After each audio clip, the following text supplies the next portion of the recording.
Thank you very much for hanging around this afternoon and waiting for the AMP lecture. It's going to be delivered by Professor Derek Bolton. Derek spent his clinical work researching and delivering psychological treatments for adolescents with OCD, but in parallel to this was a philosopher, first training in the Wittgensteinian School of Philosophy, and then going on to write a lot about philosophy of psychiatry. Derek's, one of his first books, his first book in philosophy of psychiatry, Mind, Meaning and Mental Disorder, a few years ago was described to me by a French philosopher as the best book in philosophy of psychiatry since Jasper's General Psychopathology. And I say French because they're not generally too sympathetic to Anglophone philosophy. But more recently, Derek's been turning his mind to the biopsychosocial model. It's going to draw in a number of elements that we've been discussing over the past couple of days. So I hand over to Derek, the Neuropsychiatry Without Reductionism, a defense of the biopsychosocial model. Derek. And thank you for the organisers of the conference for inviting me. My topic is reductionism, and it's always had an important history in neuropsychiatry, of course, part of which I will touch on. And I know that the themes I will focus on here, what the key conceptual shifts have been over the last 30 or 40 years, would be constructing the theory which underpins a great deal of the research in the conference, this conference, and its main theme. There are many entry points into the reductionist issues in the sciences and the philosophy of science. In medicine, I think the best known is probably Engel's biopsychosocial model, and that's where I'm going to come into it. We've just heard from Professor Pringsheim that the diathesis stress gets you to a similar kind of place, and I haven't really got into that or studied the relationship between the two, but I suspect the diathesis stress model comes more from the psychologists than the medical physician history. But I think they're connected, and they probably arose around the same time in the 60s and 70s. Okay, so in a recent paper, I need to know how to turn this on, please.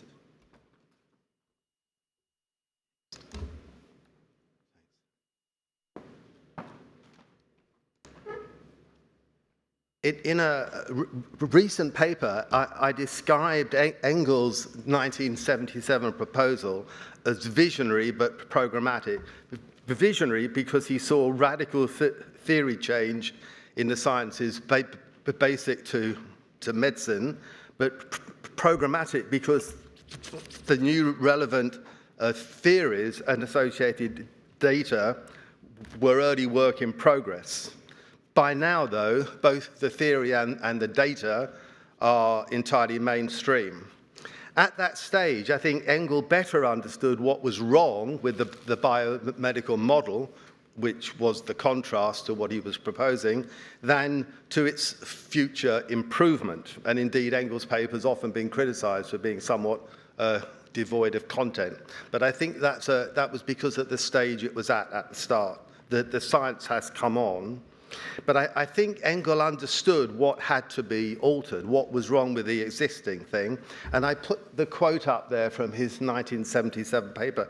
And I'm going to talk through the types of reductionism in play in this paper. I think they are all correct. I think Engel got them roughly right. And I won't spend time with the quote, but just to move on to discuss the three kinds of reductionism in play. One applies to biology, one applies to psychology, and the third one is a scientific reduction that depends on the data, of which there was not much then. So the first type is the reduction of biology as physiology to physics and chemistry. Of course, from the point of view of a neuropsychiatry conference, we would be thinking of neurophysics and neurochemistry, and if it was a a physician conference, we'd be thinking of biophysics and biochemistry, but I'm going to abbreviate it to physics and chemistry. This view was mainstream in the 1970s. I was taught it. I'm quite old, and I was taught this in a philosophy of science at Cambridge. It gained support from chemical models of energy production, cell respiration as combustion, as well as in medicine and surgery from the known destructive effects of physical lesions, evident in open wounds or post-mortem. We can note, however, that this type of materialist reduction to physics and chemistry did not apply all over the large and mixed field of biology, which was very mixed then, and in particular, it didn't seem ever to apply for the embryologists or the new emerging evolutionary psychology, who had a rather dismissive attitude toward this kind of reduction. Darwin, for example, thought it was daft. Now, the next kind of reduction that Engel pinpointed is the reduction of psychology. Oh my goodness, I didn't turn that on, did I? I'm so sorry. No. Yes, I did. This is the current slide, I beg your pardon. Okay, so the context here, as Engel correctly says, is a dualism, which basically ruled the roost in the sciences from Descartes in the 17th century onwards, and part of the mechanization of the world picture, which has been well studied by the historians, obviously.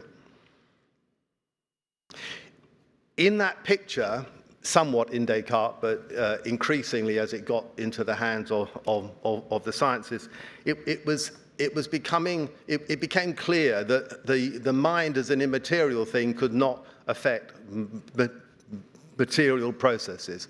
There could be no scientific sense made of this. Therefore, mind either had to be in some sense a physical process, or it was scientifically irrelevant. And there are all kinds of options which have spun off in the history of science in both of those directions in the thought space of dualism. In the early 20th century, the behaviorist Skinner, spurred on by Pavlov's work in conditioning and its neurophysiological basis, announced the program of modeling a psychology indeed on behavior, but ultimately on physics and chemistry. So to summarize, the reductionism which Engel correctly sketches everything in the sciences, the life and behavioral sciences, collapses into physics and chemistry. There is no distinctive biological or psychological causation. And add to that that physics and chemistry, it was assumed, explain everything. So there was no room for a distinctive biological or psychological. Now, as for the social sciences, that they don't appear in this thought space at all. They are doing something else over there. We'll get back to them in a minute. But when the social sciences started off, they had to define an epistemology and an ontology all of their own away from this. So the types of reductionism, let me not forget to turn this on. Now I'm going to move to the third kind of reductionism that Engel identified, which was not theoretically based, which was entirely the result of research, although there were a priori preconceptions around it. The great discoveries in the later part of the 19th century that define modern biomedicine and neurology involve finding primary biological causes of complex syndromes. By the way, I think the syndromes of illness are almost always biopsychosocial. I mean, that's what presents in the clinic. But to find the cause is, of course, the medical aim, of scientific aim, and that reduction to a single biological cause was the great achievement of 19th century medicine. The first step, obviously, is to delineate distinctive syndromes and cause, and the next is to find a cause of that. And of course, critical here is Charcot's work at the Salpêtrière and Alzheimer's work at Wundt's psychological laboratory in Leipzig. So this is Charcot and Freud, which is why neuropsychiatry stands at the critical point of the reductionist problematic. Because, however, Charcot also had a different kind of candidate in mind as a potential cause of some of the nervous disorders that he saw at the Salpêtrière.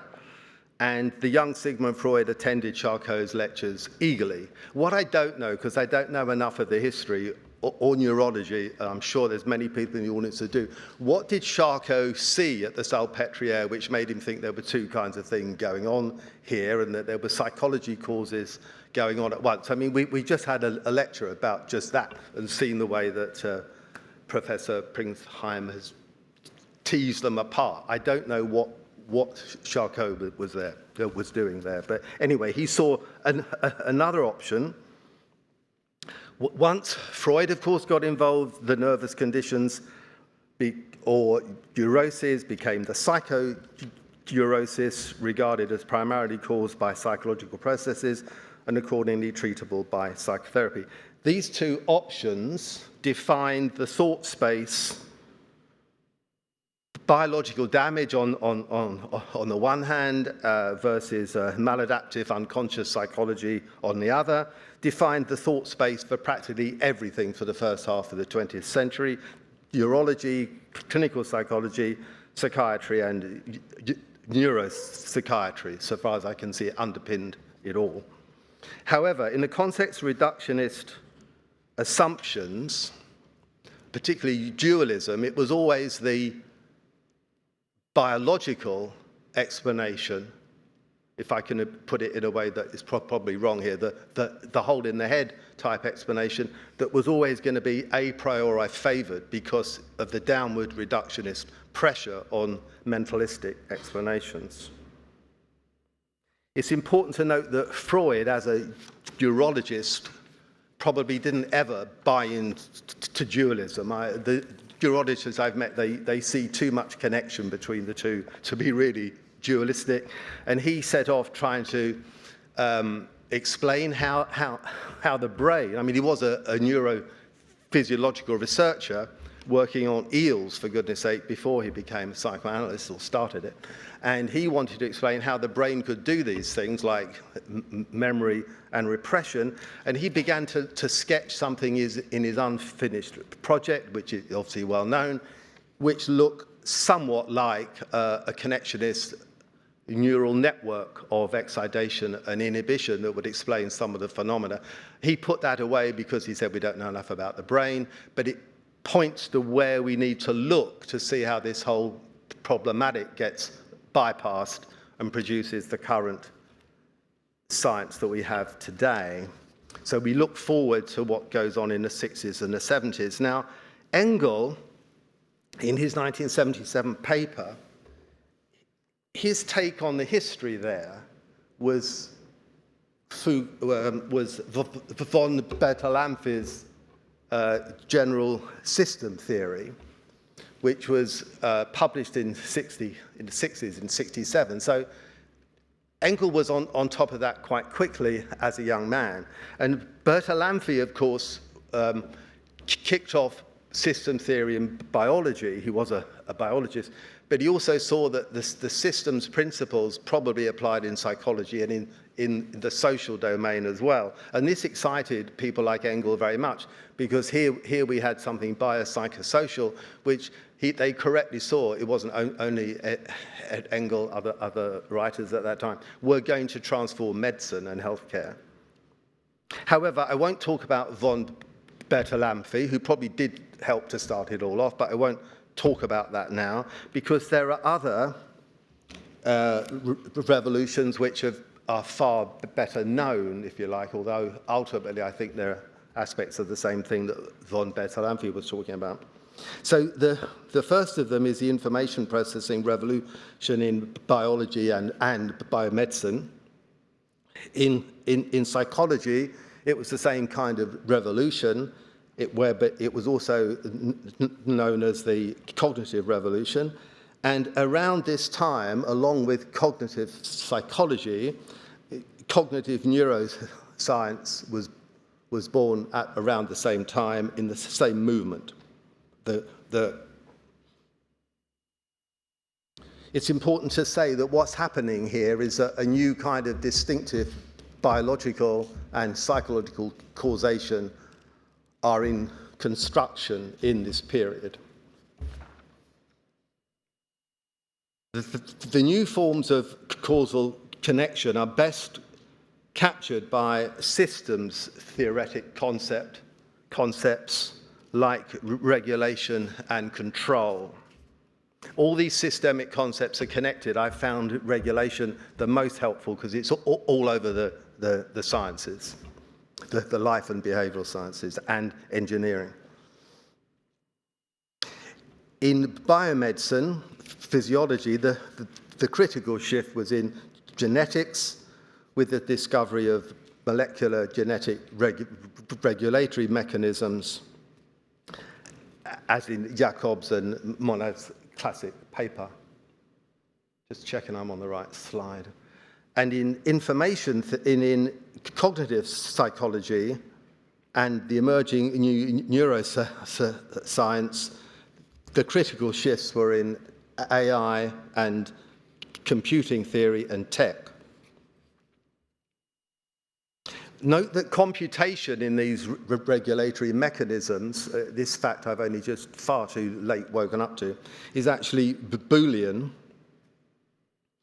They aren't like the energy-related equations of physics and chemistry, like enthalpy equations. They're basically Boolean algebraic of which can be expressed as go or don't go, start or stop, and if then. So if this, then start that is the kind of logic that you want here, and that's what computation for these mechanisms uses.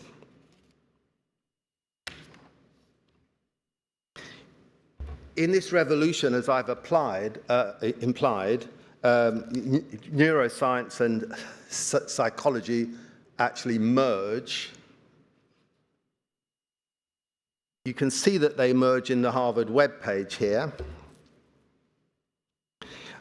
The assumption that was adopted, which was the critical shift in this history away from dualism, was that one of the functions of the brain includes mental processing.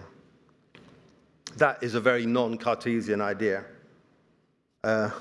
Thinking is something that the brain does. It is a res cogitans.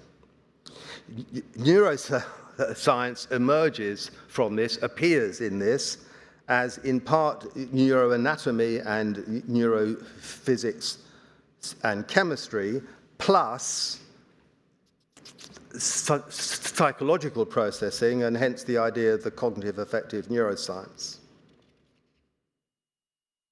Just to highlight that this really is new, so I looked back at Dennis Hill's lecture in 1963 on the bridge between neurology and psychiatry, and he reviews much of the kind of history I've rushed through here, including the separation of the two specialities under the influence of Freud's psychology and the involvement of psychiatry in both neurology and the psychosocial.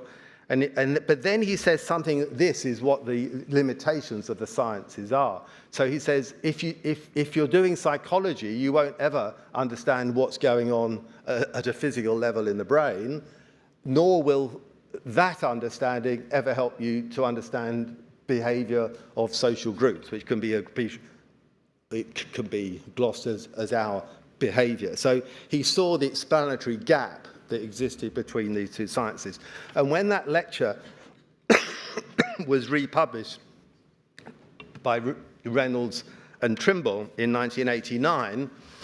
That lecture, so that's 1989 collection of papers. The word neuroscience didn't appear in the index in 1989. It really is something new. When Freud put the unfinished project away, he really did put it away until quite recently. Of course, now it warrants a whole handbook for psychiatrists, neuroscience. An implication of all this is that there is now crosstalk between biomedicine, which traditionally, as you will know, historically, limit itself roughly to below the neck, give or take the spinal cord. So there's now possible crosstalk between biomedicine below the neck, neuroscience, neurology, and psychology. This can be seen in the new fields of psychoneuroendocrinology and psychoneuroimmunology, and we heard about, this is in Belinda Lennox's work from yesterday, for example, on autoimmune psychosis. And it's also in current models, for example, of chronic stress, models which link social psychological stress as derived from the social determinants of health through to poor health outcomes of many kinds. And it's also, you get this crosstalk with current models of pain, where there is central involvement in pain perception as well as the involvement of peripheral mechanisms or damage. These interdisciplinary research programs involving neuroscience, psychology, and biomedicine were inconceivable half a century ago, or even a few decades ago. They are examples of the rationale for expanding the biomedical model to the biopsychosocial medical model, in effect contributing content to the concept of biopsychology or psychological medicine. Now, how does this social get involved? I don't want to spend much time on this except to say that our behavior and our development, being social creatures that we are, is social through and through. And although you can study psychological processes in abstraction from social processes, they are always involved in, as it were, real life, almost always involved. Importantly, it's social circumstances that determine a person or group's access to resources, including resources critical for biological and psychological development, like education, throughout the life course. Access to resources is in turn determined by wealth, and all of this connects with the research in social epidemiology over the last few decades on the social determinants of health and associated health inequalities. Just to note the kind of point that I mentioned earlier, that I won't repeat it again. Oh yes, the social sciences had always constructed a different type of explanatory content and principles compared with physics and chemistry and all the life sciences that modeled themselves on physics and chemistry. So these are concepts like organization, rules and regulations, control or power, communication, production and distribution of resources, much like we know the body now does distribute energy around the body and so on. The concepts now in the current biology or physiology are much more akin to what is in the social sciences, which makes this kind of crosstalk with social factors much easier, because it's wealth and access to resources that up-regulate or down-regulate those factors important for health. I don't need to spend a lot of time. I'm very, very conscious of time, and I'm going to err on going on the quick side because I know we're running a little late. So basically, the biomedical model would have predicted biological scientific reduction across all major fields in health. The biomedical model would have been correct had it followed the route of the infectious diseases and the effects of general paralysis of the insane, and finding that that was due to an infection of some kind. I think the fact that that was discovered early on kept the biomedical model on the road in medicine and urology for a long time. And all else was seen to be anomalous in a way. Surely, ultimately, it will be due to a gene of major effect or some such, or a lesion of some sort, if not actually a disease. But this kind of reduction can't be done a priori. You can't work it out from the armchair that you're going to find this all out. You can't. There's no good having an a priori presupposition that it must be this or it must be that. That might have been possible to do that before the data was in, but we've had several decades now of data in general medicine, in neuropsychiatry and in psychiatry, which says that basically that it's patchy, that there are environmental outer effects affecting onset and course of at least some of these conditions. Multiple biopsychosocial causal factors. And we've heard about that in the conference.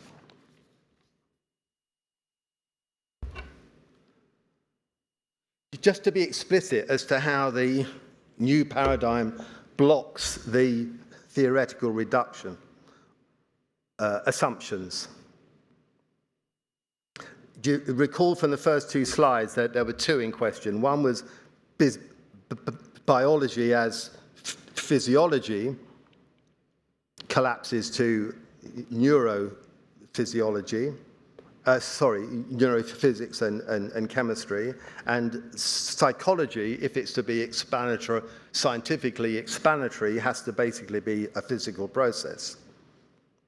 As reviewed earlier, the new paradigms just upend those assumptions. They bypass them. They are now old assumptions which don't work. So this is Andrew Hodges, who wrote a biography on Turing, and my attention was drawn to this. It's immensely clear. It is a new kind of science. The critical things are the logical structure of information, communication, and control, and it's not the physics and chemistry that matter. He's a mathematician, by the way.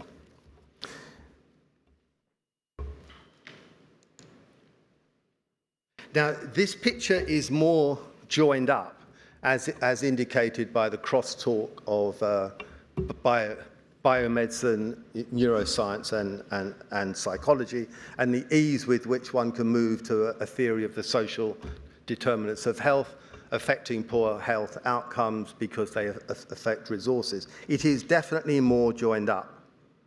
And certainly when the contrast is with what we've had for a couple of hundred years, and particularly over the last 100 when things began to really take off scientifically, that the contrast is with dualism between body and mind, the fact that biomedicine did around here but stopped around here, and then urology took over to deal with what the physicians presumably thought was the mysterious brain and mind. And the inconceivable idea that social causes could have any effect on physics and chemistry and health and disease. But while there is a whole comprising the physiological, the psychological, environmental, and social domains, they remain separable. Perhaps or probably the fundamental ontological basis of separation is signified by the cell wall, and on a macro scale by the fact that it is individual people, not the whole thing, that get ill and die. So there is both an interconnectedness interconnectedness and a distinction in the various systems. Well, we can note that biomedicine is well practiced in how to manage this dual aspect. It will isolate systems like the cardiovascular system, the endocrine system, at the same time acknowledging that they are, I think, in complete interaction all the time, and somehow it has managed to pull off that trick, or is pulling it off. Sometimes I've taught, I remember once talking to an audience on the complexity of the brain and how all the systems were connected up together. And he said, well, the body, the biomedicines are the same. It's all interacting. We can still separate it. Now, this becomes important. It's important to distinguish the systems in biological systems, because they're separately in terms of their function, dysfunction, disease, and treatment. You do want to say different things, whether it's an endocrine disorder fundamentally or a cardiovascular disorder fundamentally, even if they are affecting each other, if that has an answer. This point about discrimination is important to the next topic, because there's been a couple of claims recently, particularly in psychiatry, that somehow everything rolls up into the biological, that somehow it must all be biological.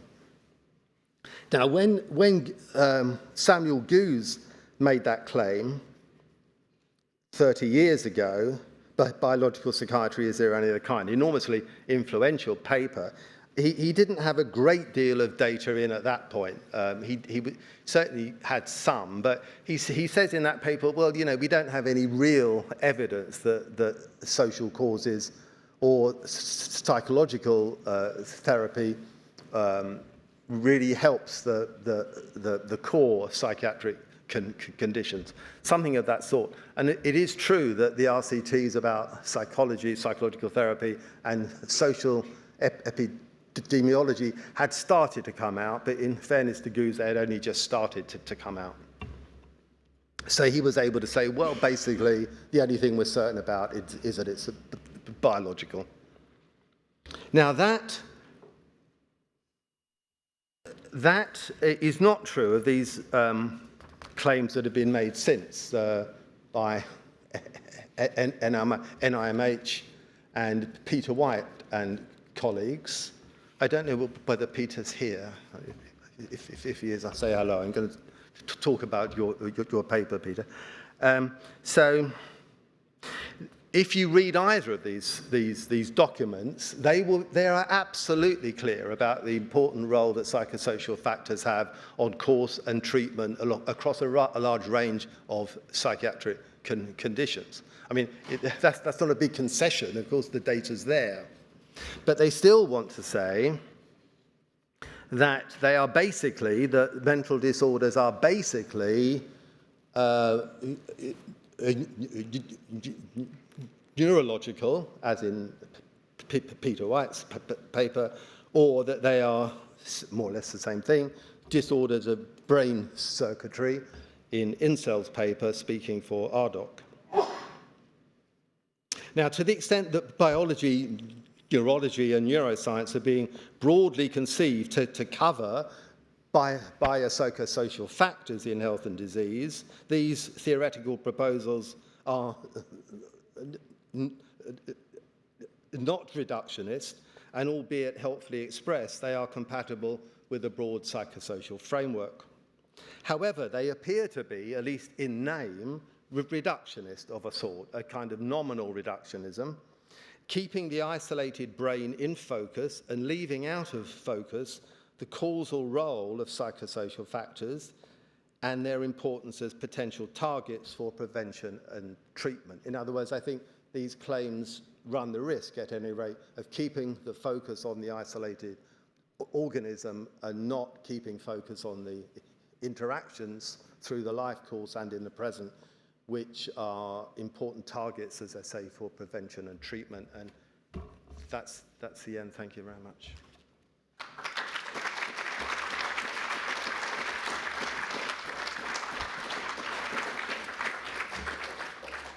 Thank you very much, Derek. That was panoramic in its scope. Do we have any questions from the audience?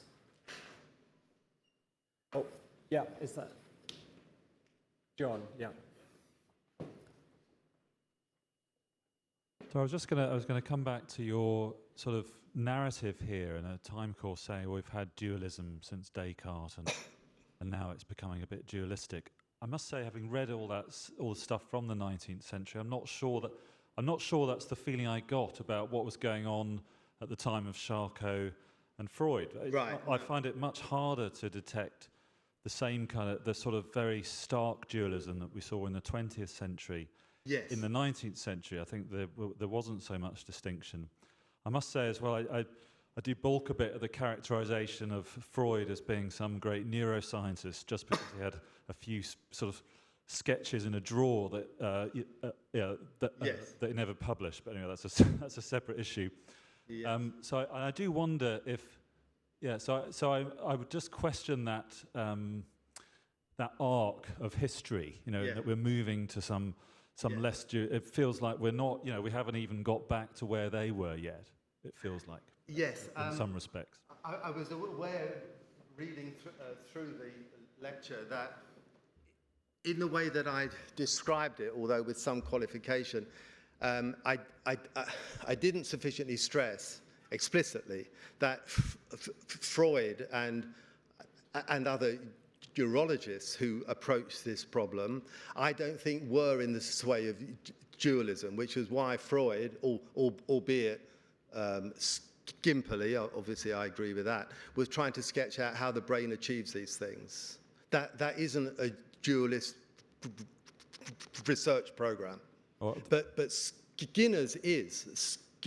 Skinner held up the test tube and he said, I can't see mind in here and I'm not going to base my psychology on mind. So I think the dualist art goes to behaviorism, which was overturned then by the cognitive revolution in psychology, and Freud had already left that, and probably Charcot, and were anticipating this picture that is more joined up. Yeah. Alan, do you want to ask a question? There's a microphone coming. I was really just wondering, as it picks up from where John left off, to what extent this history comes from clinical medicine versus to what extent it comes from research toys. Because I don't know that there's been that much of a change in how I was trained to when I look back at training in the 19th century, and certainly reading case reports and case notes through the 1960s. Yeah.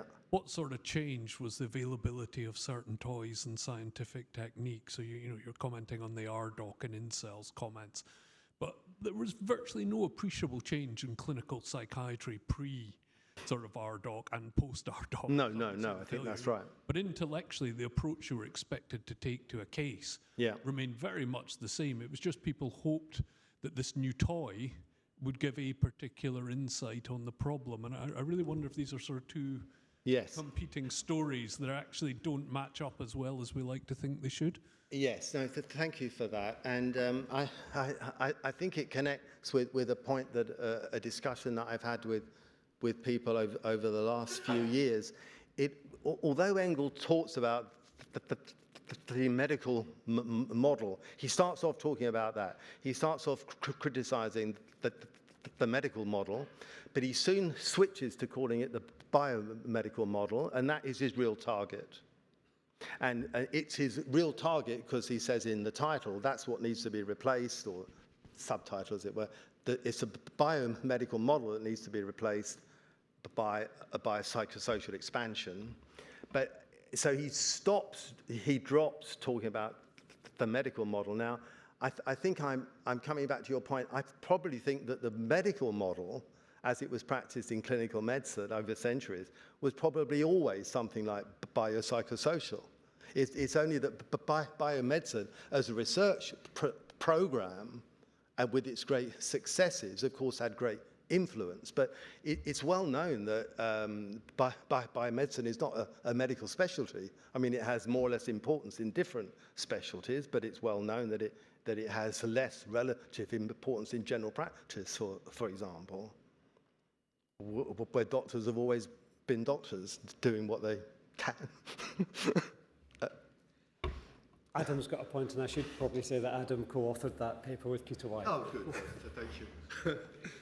Picking up on the discussion, and yes, I was a co-author with Peter White on that paper.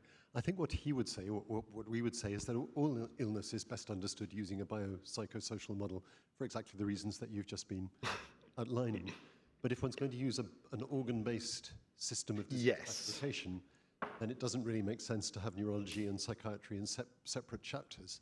And actually, it's positively counterproductive because it removes the mind from neurology and the body from psychiatry, or the brain from psychiatry. And if we put them together, as we do at this meeting, we'd be taking a step forward in the biopsychosocial care of our patients. Yes, thank you for that very much. And I'm aware that the full account of what that paper says is more like it is helpful for various reasons to classify as opposed to that they are.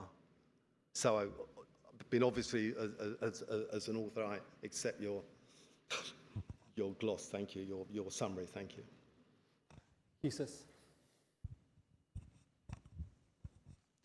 Thank you very much for this lecture and the fantastic work over the years on the biopsychosocial model. I fully agree with what you said about looking for the etiology, the causes of mental illness or mental health conditions at the three levels, the biological, the psychological, and the social. I think that is something that we can fully agree on at the clinical and research level. But I wonder if you could comment on the underlying ontological commitment of your formulation. I mean, I think that the ontology of the biological dimension is clear for anybody of us. But what about the ontology of the psychological and the ontology of the social? How do you characterize those ontological properties or features, and how are they connected? Perhaps another way of asking is, how do you conceive the process of downward causation, if that's something that could be relevant for this discussion? Yes, thank you. And this obviously has to be quick, although it's an enormous question. So in the way that the problem has been set up, and the setup has partly been the idea of levels that increase in some way, the biological, the physical, chemical, the biological, psychological, and social. And then when we're talking about all of them at once, we've got to imagine how we get downwards causation and upwards causation and all these things. I wouldn't actually start in that place at all. And I've sometimes imagined trying to explain, I think they're all in the same ontological space. So it's not levels, it's interacting systems in the same space. And I think about going further down the phylogenetic scale, but it probably applies in viruses. I don't know enough science to do that properly. But a bird, for example, is a biological creature. It's interacting all the time with conspecifics and with contraspecifics. So, you know, a fox will catch it, another bird will take its food or mate with it. It's constantly interacting with the physical environment, both with its senses and by consuming energy. And this is all acting in the same space. And then to get where we are now, it's an evolutionary story. It all just goes upwards. That's how I would tell the ontological story. Not that there's a physical chemical process, then on top of that there's a biological one. That makes no sense in evolutionary terms. It doesn't work that we've got these levels. That's how I'd approach it. I think that's people over there. I don't have my specs on. Apologies. Oh, no, it's Kate. Sorry. Please. Norman's my supervisor, but we'll be having words after this. Thank you very much for a brilliant talk. I guess you hinted at the contribution of the social sciences and kind of the ideas around access to health services and discrimination and things like that. And I just wonder, the way that biopsychosocial seems to be interpreted now is in a very individualistic framework, certainly in the way that it's practiced in psychiatry. And I wonder if there's a role then, knowing everything we know about structural discrimination, the effect of racism on many things, including biology, things like misogyny and so on, is there a role for us actually to introduce, say, an additional way of thinking beyond the social that specifies the political or the structural to kind of demand us to think about those things and to act on those things? Because at the moment it feels like the social doesn't quite capture it and people aren't using it in its full breadth. Yes, yes, absolutely. So Michael Marmot, of course, thinks exactly that. I mean, he views health inequalities as a social justice issue, and he asks for change at every level, local government, national government. You know, I mean, he really sees it as the society has to shift. I mean, we've seen recently, even over the last few days, the health inequality data coming out about reduced mortality in northern seaside towns, for example. I mean, it's very immediate, it's very fast, and he thinks that something, you know, it's up for public health, certainly to do that. So that bit's just true, I think. As to what the individual clinician does is not obvious to me what the individual clinician should do. And a very important conversation to me I had with one of my sons who runs a charity organising and works with exactly disadvantaged groups. And he said to me, look, I'm very pleased that there are clinicians over there because lots of my staff and other people sometimes don't get very well, and I need someone to look after them. So I think what I took away from that is that we do need groups of people to look after individuals that get unwell, and then that there's another task which doesn't look to me like the same task of trying to change the politics.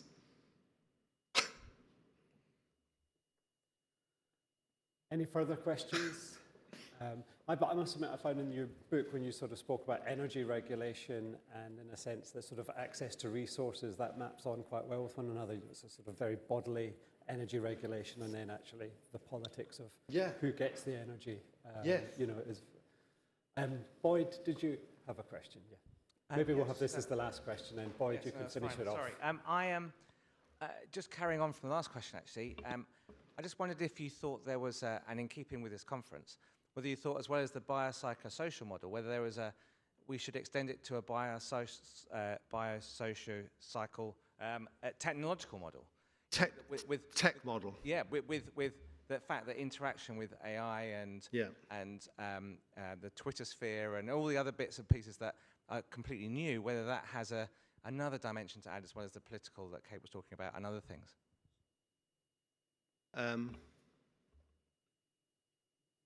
Yes, I mean, insofar as it's a factor, yes. I mean, insofar that there is a concept, isn't there, of being internet poor or internet excluded or something. You know, people who now don't have access and who therefore can't access all kinds of things, including health information and so on. So, yes, that would be whether it's separable or whether it could be rolled up into the social is a fine point. But yes, of course it's important, yeah. Okay, well, on that note, thank you very much, Derek. Thanks for finishing the lecture and finishing the conference.